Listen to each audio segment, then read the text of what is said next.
In this video, I'll show you how to archive a Facebook ad campaign step by step. Archiving a campaign helps you organize your advertising account by hiding completed or inactive campaigns while keeping their performance data available for future reference. To get started, open the Facebook app and sign in to the account that manages your ads. Tap the menu icon, then open Ads Manager. If it's available for your account.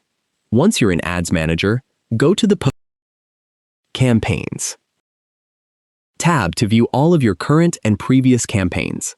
Find the campaign you want to archive and tap it to open its details.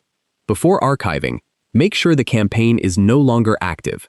If it's still running, turn it off by switching its status to be off and wait for the change to be saved. Next, tap the three-dot menu or More option and look for Archive. Select it, review the confirmation message, and confirm your choice. The campaign will be moved to your archived items, where it will no longer appear with your active campaigns, but can still be accessed if you need to review its results later. To view archived campaigns, use the filter options in Ads Manager and select Archived.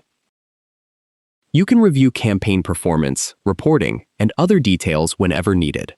If you found this video helpful, please like the video and subscribe to the channel for more easy app tutorials. Thanks for watching.